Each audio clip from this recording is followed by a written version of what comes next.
10-20 സ്റ്റാഫുകളുള്ള ഒരു കമ്പനിയിൽ അവിടെ നിന്ന് തന്നെ ഭക്ഷണം ഉണ്ടാക്കി കൊടുക്കുന്നുണ്ടോ? ഒരു ദിവസം ഞാൻ ശ്രദ്ധിച്ചത്, എല്ലാ ദിവസങ്ങളിലും അവിടെ നിന്ന് കുറച്ച് ഓടുകൾ ഉണ്ടാക്കിയിട്ട് പാഴ്സൽ പോകുന്നുണ്ട്. ഒരിക്കലും ആ ഭക്ഷണം ഉണ്ടാക്കുന്ന ജീവനക്കാരൻ എന്തിനാണ് ഇത് എങ്ങോട്ടാണ് പോകുന്നതെന്നറിയില്ല.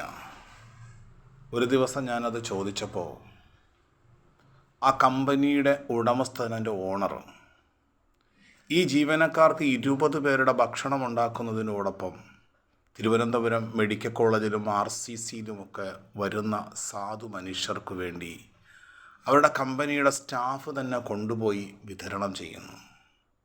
ആ കമ്പനി ഉടമയെ കണ്ടപ്പോൾ ഭാര്യയ്ക്കും മക്കൾക്കും കുടുംബത്തിനു വേണ്ടി ഞാൻ ധാരാളം സമ്പാദിക്കുന്നു, ഞാൻ ഒറ്റയ്ക്കാകുന്ന എൻ്റെ ഖബറിലേക്കും എൻ്റെ പരലോകത്തേക്കും ബാക്കിയാകുന്ന സൽക്കർമ്മങ്ങളാണിതൊക്കെ.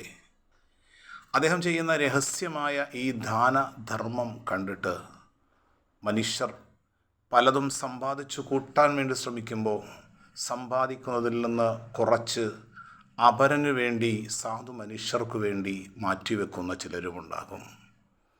പടച്ച റബ്ബ് അയാളുടെ ഈ സൽക്കർമ്മങ്ങൾ സ്വീകരിക്കുമാറാകട്ടെ.